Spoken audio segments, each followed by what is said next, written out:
میری آنکھوں کے سامنے مجھے یہ دیکھنے کو پہلی بار ملا, اور خدا کرے کبھی نہ ملے, تو میری آنکھوں میں بہت زیادہ آنسو تھے. جیسے کہ میں نے کہا کہ جنگ جو ہے بہت بھیانک ہو, لیکن جب جنگ جو ہے بھیانک ہو تب بھی اس میں ملک کی, آپ کے وطن کی جو محبت ہے, پھر وہ آپ کو آگے بڑھنے پر مجبور کر دیتی ہے. پھر آپ یہ نہیں دیکھتے کہ جب ملک آپ کا مشکل میں ہو اور پھر کسی نتائج کا جو ہے وہ آپ مطلب سوچے سمجھے بغیر آپ ملک کی مٹی کے ساتھ, دیس وطن کی مٹی کے ساتھ پھر آپ کچھ بھی کر گزرنے کا جو عزم ہے نا, وہ ہماری طاقت بن کے ہماری رگوں میں دوڑتا ہے. تو میں اس رات بہت روئی, اسی لمحے بہت روئی, میرے آنسو ٹپ ٹپ گرنے لگ پڑے. اور میں نے گھر میں, میری بہن سو رہی تھی, میرا برادر ان لا, میری نیس نے صبح اسکول جانا تھا, تو میں نے دروازہ نوک کیا. تو میں نے کہا میں ان کو بتاؤں کہ جنگ لگی ہے. جب میں نے دیکھا کہ ملتان میں انہوں نے بم گرائے ہیں اور ڈفرینٹ جگہوں پہ, تو پہلا جو میرے ذہن میں نے ایسے ہاتھ جوڑے, میں کہ یا اللہ میرے ملک کی خیر, یا اللہ میرے ملک میں بسنے والوں کی خیر, یا اللہ میرے ملک کی حفاظت کرنے والوں کی خیر کرنا, ہر قدم پہ ان کی خیر کرنا. اور کچھ میں نے جب سوشل میڈیا دیکھا تو کچھ میمز اور کچھ یوتھ کے, میں اپنی یوتھ کے لیے بڑی دعا کرتی ہوں, مجھے بڑا پیار ہے کیونکہ ہمارا مستقبل ہماری یوتھ ہے. تو عجیب و غریب سی ویڈیوز اور ایک سیلیبریشن کا سما تھا. تو میں نے کہا یہ کیا ہے, کیا ہماری ماؤں نے اپنے بچوں کو بتایا ہی نہیں کہ ہم نے یہ ملک جو ہے وہ لا الہ الا اللہ کے نام پہ حاصل کیا, اور لاکھوں قربانیاں دینے کے بعد ہی ہمیں ملک ملا. یہ ہماری یوتھ کو پتہ ہونا چاہیے. تو خیر بہت تکلیف ہوئی, ایک لمحے کے لیے میں سو نہ سکی, ساری رات سوشل میڈیا سے دیکھتی رہی. اور میں بیچ میں نے اپنے بہنوئی سے کہا کہ رات کے 2 بج گئے, اب ہم بات کر رہے تھے, تو میں نے کہا گھر کے قریب ہے فروٹ منڈی, سبزی منڈی, تو گھر میں چیک کیا کہ سبزیاں وغیرہ نہیں ہیں. اللہ نہ کرے اگر یہ چیز آگے بڑھتی ہے تو میں نے کہا میرے ساتھ چلیں گے. میرا بھائی بہنوئی میرا فٹافٹ میرے ساتھ گاڑی میں بیٹھا, اور میں نا اس دوران مجھے آدھے سے زیادہ پینک اٹیک آ چکا تھا. میں بڑی بہادر ہوں, میں بڑی نڈر بھی ہوں, لیکن جب ملک کی بات آتی ہے نا, ملک کے لوگوں کی بات آتی ہے, تو پھر گھبرا جاتے ہیں, کیونکہ اس میں بڑی زندگیاں جانے کا آپ کو وہ ایک چیز ایک ذہن میں آتی ہے, انسانیت بات ہے کہ اس میں انسان مرتے ہیں, اس میں بچے شہید ہوتے ہیں. اور جیسا کہ میں نے پہلے کہا کہ یہ جنگ اچھی چیز نہیں ہے ہمارے سامنے. میں نے اپنی زندگی میں جنگ نہیں دیکھی, لیکن میں نے اپنی زندگی میں قیامت دیکھی, وہ فلسطین تھا. وہاں وہ بچے دیکھے جو کہ دنیا کے پیارے ترین بچے, جن کو میں نے بھوک سے شہید ہوتے دیکھا, جن کے لاکھوں گھر, ہزاروں بچے, بوڑھے جوان, جن کو میں نے شہید ہوتے دیکھا. تو میں روز رات کو روتی تھی. لوگ مجھے کپڑے پہنتے بھی دیکھتے تھے, گلیمرس ہوتے, کیونکہ میرا کام ہے, میرے گھر میں اور کوئی کماتا نہیں ہے, میری مجبوری تھی. لیکن اگر میرے پاس اتنا کچھ ہو, اور میں یقین کریں جب سے یہ جنگ لگی تھی میں ایک دن بھی کام کے لیے نہیں نکلتی. میں نے 20 دن اپنے آپ کو کمرے میں بند بھی کیا ہے فلسطین کی جنگ دیکھ کے, شہیدوں کے لیے. اور میرے اس میں آنسو شامل. میں اللہ سے ہمیشہ معافی مانگتی تھی کہ میں ان کے لیے کچھ نہ کر سکی, لیکن میں ان کے لیے دعا کر سکتی ہوں, تو مجھے معاف کر دینا. میرے بہت سارے لوگوں کو معاف کرنا, ہم نے ان کے حق میں بات نہیں کی. ہم نے اپنے مسلمان بہن بھائیوں کو شہید ہوتے دیکھا, ایک سوشل میڈیا پہ ہم وہ تماشا دیکھتے رہے, لیکن وہ لوگ شہید ہوتے رہے. ہزاروں بچے, بوڑھے جوان, اس میں زیادہ تر بچوں کی تعداد. بچوں کو میں دیکھتی ہوں نا, بچے میری کمزوری ہیں, تو بچوں کو میرا دل دہل جاتا ہے. میرا دل لگتا ہے کوئی چیر رہا ہے, کوئی کاٹ رہا ہے. تو جنگ جو ہے یہ اتنی بھیانک چیز ہے جو نہیں ہونی چاہیے. اگر آپ عالمی کسی ادارے سے کہیں کہ وہ سروے جنہوں نے کروایا بھی ہے اور کروا بھی لیں, تو 75% 72% جو عوام ہے ہندوستان کی اکثریت ہے, وہ جنگ چاہتی ہی نہیں. وہ جنگ نہیں, کیونکہ جو میں نے کچھ وائرل ویڈیوز دیکھی ہیں سوشل میڈیا پہ, وہ جنگ نہیں چاہتے. ہماری عوام جنگ نہیں چاہتی ہے. ہم امن پسند لوگ ہیں, ہم امن چاہتے ہیں.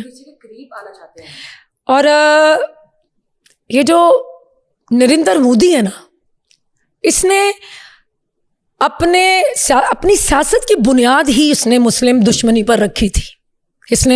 اس کو بچر آف گجرات کہا جاتا ہے, قصاب. اس نے ہزاروں لوگوں کو مروایا, مسلمانوں کو. مسلمان ہوں ہندو ہوں, ہے تو انسان نا, انسانیت مرتی ہے نا. مذہب کیا ہے؟ مذہب انسانیت ہے. اس نے اس کے ہاتھ خون سے رنگے ہوئے ہیں. اس نے ہزاروں ہمیں بڑی محبت ہے اپنے سکھ بہن بھائیوں سے، ان کو مروایا ہے اس نے، اور اب اس کے سر پہ وہ پاگل پن، وہ جنون سوار ہے کہ اس نے الیکشن جیتنا ہے، اور یہ ہمیشہ مذہب کارڈ کھیلتا ہے. یہ تو ساری دنیا کو پتا، اب تو اس کی عوام کو پتہ چل گیا ہے، زیادہ تر اس کی عوام کو اس کے بارے میں پتہ ہے. اور میرا نہیں خیال کہ یہ اندھا الیکشن جیت پائے گا. یہ انسان الیکشن کی مد میں یہ سارا جنگ جنون، یہ جس جنون اور جس میں ہے، یہ اپنے یہ خطے کو برباد کر دے گا. یہ انسان یہ برباد کر دے گا اس خطے کو. یہ گبر سنگھ نہیں لگتا کبھی کبھی آپ کو اس کے کتے کی موت ہوتی ہے پھر آخر میں؟ یہ اس نے کوئی نئی شعلے شروع کر رکھی ہے. ایک تو 6 اور 7 مئی کی درمیانی رات تھی، ایک 8 مئی کی صبح تھی، جب رات کو تو پھر جو اللہ تعالیٰ کی رضا سے جو فیصلہ اللہ نے کیا تھا، ہماری فورسز نے ہماری سوچ، ہماری عقل، ہماری خواہشات اس سے بڑھ کے جواب دے دیا. یہی ایک پاکستانی قوم کو سمجھانے کی ضرورت ہے، ان جذباتی لوگوں کو سمجھانے کی ضرورت ہے جو ہر لمحے یہ انتظار کر رہے ہیں کہ ہم نے حملہ کب کرنا ہے. تو ان کو یہ سمجھانے کی ضرورت ہے کہ اس رات جو جواب دیا ہے وہ کسی بھی حملے سے بڑا جواب ہے. ہماری کچھ جو یوتھ ہے نا وہ مان ہی نہیں رہی، وہ سوشل میڈیا پہ کہہ رہی ہے وہ جہاز کی طرح جو گرائے تھے. اب رات کے اندھیرے میں جو چیزیں گرتی ہیں اس کی جا کے پہلے ویڈیو بنا لیں اور وہ ویڈیو دکھائیں، ان کو یقین دلائیں. ہماری پاک افواج دنیا کی، میرے خیال میں دنیا میں نمبر 1 پہ آتی ہے. یقیناً جب بھی ان کو دشمن کا سامنا ہوتا ہے تو پاک افواج، ہماری ایئر فورس جو ہے، دنیا کے، وہ ہم کلمہ گو لوگ ہیں. ہماری پاک افواج موت سے نہیں ڈرتی. جب پاکستان کو ضرورت پڑی، یہ جو لوگ باتیں کرتے ہیں، محض باتیں کرتے ہیں، ایک رات کے لیے آئے نا، یونیفارم پہنے، بارڈر پہ کھڑے ہونا، ہٹائیں ہماری فوج کو. ان کو بھی سونے کا حق ہے، ان کو بھی ذرا سکون ملے، ان کو بھی آرام کی ضرورت ہے. تو آپ بارڈرز پہ جا کے کریں نا پاکستان کی حفاظت. اور آج جو لوگ ملک سے باہر ہیں، چند ملک سے باہر چند لوگ اتنی بری ویڈیوز بنا رہے ہیں میری پاک افواج کے لیے، اس وقت تو آپ کو ان کے ساتھ شانہ بشانہ کھڑا ہونا چاہیے تاکہ ان کے حوصلے ہمت بڑھے. آپ کی حالانکہ ویڈیو سے نہ ان کو فرق پڑتا ہے نہ ہمیں فرق پڑتا ہے. دکھ اس بات کا ہے کہ آپ پاکستانی کہلانے کے لائق ہیں. چند لوگوں کی بات کر رہی ہوں میں، ہر ایک کی نہیں. پاکستان سے باہر بہت لوگ ہیں جو پاکستان سے محبت کرتے ہیں، جو جذبات رکھتے ہیں. لیکن آج بھی اگر ان کے جو رشتہ دار پاکستان میں سو رہے ہیں تو کن کی بدولت؟ پاک فوج کی بدولت. No doubt. وہ مائیں، ان کی عظمت کو سلام، جو اپنے لختے جگر، جو اپنے بچے اس ملک کے نام کر دیتے ہیں کہ جاؤ بیٹا پاکستان کے لیے شہید ہو جانا. اور میں نے اپنی آنکھوں سے سیاچین میں جب میں نے شو پرفارم کیا تھا اپنے پاک فوجی بھائیوں کے لیے، تو اس دن برف سے پتہ نہیں 14-15 سال کے بعد ایک ڈیڈ باڈی ملی تھی. میں اس بات کی گواہ ہوں.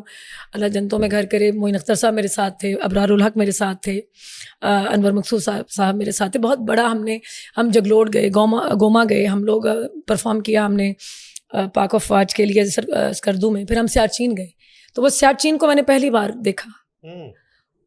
اتنی برف تھی، مطلب گرمی ہو، بارش ہو، دھوپ ہو، جہاں پہ ہم ایک لمحے کے لیے کھڑے نہیں ہو سکتے، وہاں ان برفیلے پہاڑوں پر کھڑے ہو کر ہماری فوج جو ہے ہمارے ملک کی حفاظت کرتی ہے.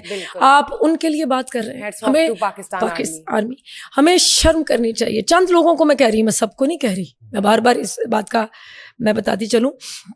اچھا، ایک مجھے چیز نا بڑی بادر کرتی ہے. انڈیا کا جو میڈیا ہے، اف، اتنا جھوٹا میڈیا ہے ان کا. وہ جو جب وہ ان پہ فوکس کر رہے ہیں، ان لوگوں پہ، ان کو دکھا رہے ہیں جو چیخ کے نفرت اور زہر جو ہے اس کا اظہار کر رہے ہیں.